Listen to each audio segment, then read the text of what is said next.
اور اس کا گناہ ہو رہا ہے۔ تو ہمارے نا یہاں کے اوکاڑا کے شیخ الحدیث ہیں عبدالرحیم رحمۃ اللہ تعالی علیہ، دنیا سے چلے گئے۔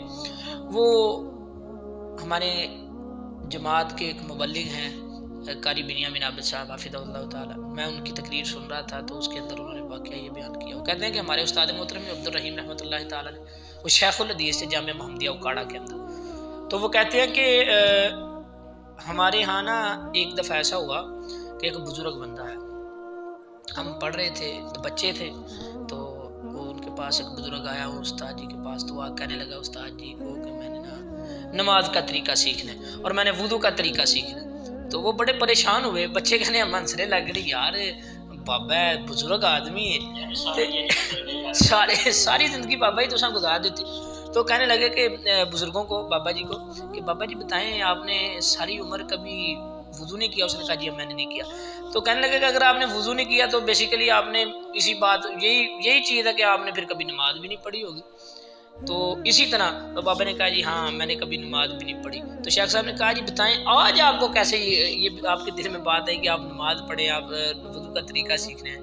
تو شیخ صاحب فرماتے ہیں ہمارے استاد جو سے پوچھ رہے تو کہتا ہے کہ میں نا ہمارا جو گھر تھا نا، وہ بابا کہتا ہے کہ ہمارا جو گھر تھا نا وہ قبرستان کے نزدیک تھا، یعنی قبرستان کے پاس ہی تھا، قریب تھا۔ تو ایز لائک جب بندہ قبرستان کے پاس رہتا ہے وہ گورگن عمومی طور پر قبریں کھودنے والا، تو کہتا ہے میں بھی قبریں کھودتا تھا۔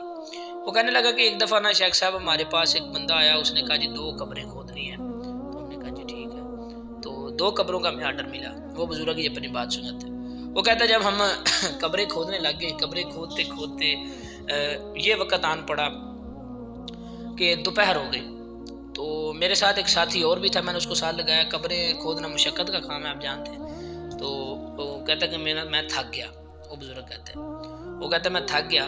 تو یہ میں بتا رہا ہوں کہ گناہ کی نحوست کس چیز پر ہوتی ہے۔ اور بزرگ کہتا ہے میں تھکا، تو میرا دوسرا دوست کہنے لگا یار ایسے کرتا ہوں میں ذرا تھک گیا، تین کر تم اتنے بیٹھ میں چلا جانا۔ وہ بابا کہتا ہے کہ میں نے اسے کہا جی ٹھیک آپ بیٹھیں، آپ چلے جائیں تو میں یہاں پر بیٹھا رہتا ہوں۔ تو بزرگ کہتا ہے کہ میں وہاں پر بیٹھا تو تھکن تھی، میں نے کہا چلے آرام کرتے ہیں۔ اس نے کہا جو مٹی ہم نے قبر میں نکال کے باہر رکھی تھی نا، میں اس کے اوپر ذرا لیٹ گیا، ٹھنڈی مٹی ہوتی ہے آپ جانتے ہیں جب قبر کو کھودا جائے۔ تو بابا کہتا ہے مجھے نا بزرگ کہتے ہیں کہ بڑا آرام آیا۔ تو جب میں نے ٹھنڈی مٹی کے اوپر سویا نا تو اچانک میرے دل کے اندر یہ بات آئی، ایسا مجھے محسوس ہوا کہ میں نا انگاروں کے اوپر سویا ہوں۔ وہ کہتے ہیں میں ایسا محسوس ہے میں انگارے کے اوپر سویا۔ وہ کہتے ہیں میں جلدی کے ساتھ اٹھا، میں یار میں نے بن کی کیا ہے پتہ کہ جب پہلی دفعہ آپ کو اللہ رب العزت کی طرف سے ایسا کوئی معاملہ پیش آئے تو پھر انسان گھبرا جاتا ہے۔ وہ کہتا ہے شاید میں پرانا قبریں نکالنے والا مجھے دل میں کوئی بات آ گئی یا کوئی وسوسہ آ گیا شیطان کی طرف سے، تو اس نے کہا میرے دل سے وہ بات نہیں جاتی۔ چلے میں تھکا ہوا تھا، میں نے کہا یار دوسری قبر کی مٹی نکالی ہوئی ہے، میں اس کے پاس چلا گیا۔ اس کے اوپر ایک درخت کا سایہ بھی پڑ رہا، میں نے کہا چلے یہاں پر آرام کرتے ہیں۔ وہ کہتے ہیں میں اس کے اندر لیٹا، اس کی مٹی کے اوپر لیٹا، قبر کی جو مٹی باہر نکال کے رکھی تھی، تو مجھے اس قدر گہری نیند آئی، اس قدر پیاری نیند آئی، اس قدر میٹھی نیند آئی کہ میں آج سے پہلے ایسی میٹھی نیند نہیں سویا۔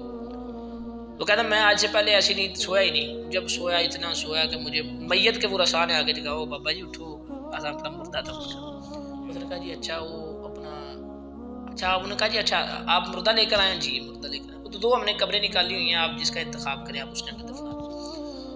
تو بزرگ کہتے ہیں اس بندے نے، جو بندے آئے تھے میت کو لے کر، انہوں نے اس قبر کا انتخاب کیا جس کے اندر مجھے انگارے محسوس ہوئے۔ میں نے کہا یار کتنا بدبخت انسان ہے، جو اس کی قبر کی مٹی ہے وہی اس کے لیے آگ بن گئی۔ کیونکہ بابا جی کہہ رہے ہیں میرے دل کے اندر یہ بات نہیں تھی جاتی۔ میں کہا یار پتہ نہیں کتنا بدبخت۔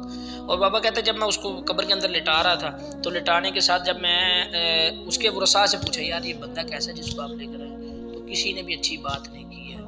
تو بابا کہتا ہے میرے دل میں وہی وسوسہ، پھر ہم نے اس کو دفنا دیا۔ تھوڑی دیر کے بعد دوسری میت کے لوگ آئے، انہوں نے اپنی میت کو لٹایا اور میں نے مٹی ڈالی، میں نے اس کو دفنایا اور اس کے ورثاء سے پوچھا کہ بتائیں یہ جو بندہ آپ لے کر آئے ہیں، اس کی میت لے کر آئے کیسا تھا؟ انہوں نے کہا جی بہت اچھا تھا، نمازیں پڑھتا تھا، تہجد گزار تھا، قرآن پاک کی تلاوت کیا کرتا تھا۔ تو اس بات سے ثابت یہ ہوتا ہے کہ ہمارے گناہ کا اثر ہماری قبر کی مٹی پر بھی ہوتا ہے۔ آپ سمجھتے ہیں، میں سمجھتا ہوں کہ میں نے بھی مرنا ہے، آپ نے بھی مرنا ہے، ہم سب نے مرنا ہے، یہ یقین اس بات پر ہے۔ لیکن اب دیکھیں کہ ہم یہاں پر ہیں، گناہ یہاں پر کرتے ہیں، بند کمرے کے اندر کوئی انسان نہیں دیکھ رہا، تو اپنے بستر کے اندر منہ دے کے، رضائی وغیرہ کے اندر، کمبل کے اندر چھپے ہوتے ہیں۔ تو اللہ کہتا نہیں ہے کہ وَهُوَ عَلِيمٌ بِذَاتِ الصُّدُورِ، تم جتنا مرضی چھپ لو، اللہ تو سینے کے رازوں کو بھی جانتا ہے۔